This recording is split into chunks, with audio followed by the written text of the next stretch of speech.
Salom do'stlar.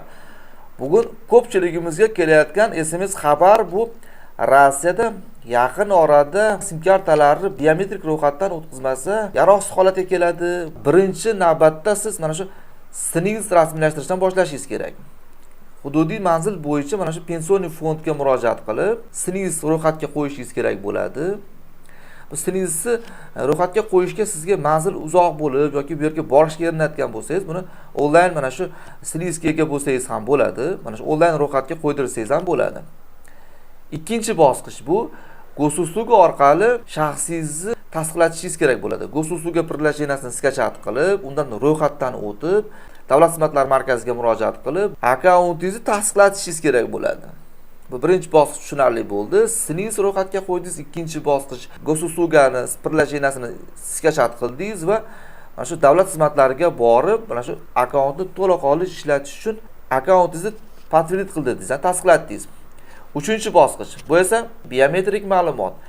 Bu biometrik ma'lumotni siz Sberbank ofislariga murojaat qilib, biometrik ma'lumot menga kerak desangiz, bu yerda sizni mana shu suratga olib, ovoz yozuvlaringizni zapisga yozib qolib, sizga biometrik ma'lumot yaratib berishadi. Undan keyingisi 4-bosqich, ish bitdi deyarli.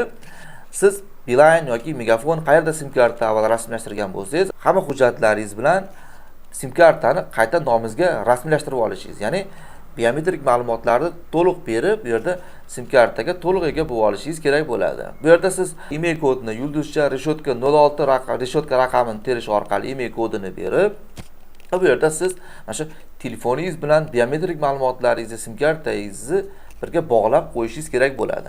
Shu o'rinda tabiiyki savol tug'ilishi mumkin. Avval rasmiylashtirgan sim kartalari xo'p tushunarli. Biometrik ma'lumotlarni berish yo'li bilan rasmiylashtirish mumkin ekan.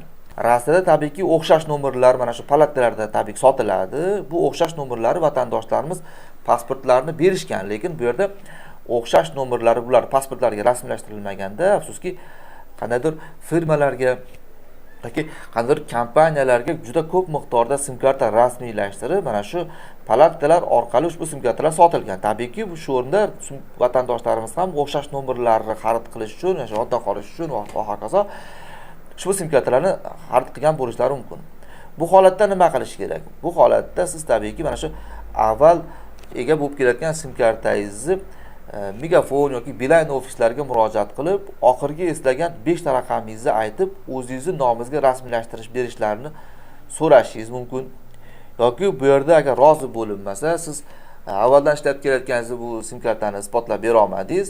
Agar siz mana shu Rossiya hududida sim kartani qaysi palatkadan sotib olganingizni eslasangiz, mana shu palatkalarga murojaat qilib, qaysi kompaniyaga tegishli bo'ladigan bo'lsa, mana shu siz xarid qilgan sim karta, bulardan ishonchnoma olib, ya'ni ishonchnomada mana shu fuqaroga shu sim kartani to'liq rasmiylashtirib berishga ruxsat degan ma'noda ishonchnoma olish yo'li bilan ushbu sim kartaga to'liq ega chiqishingiz mumkin.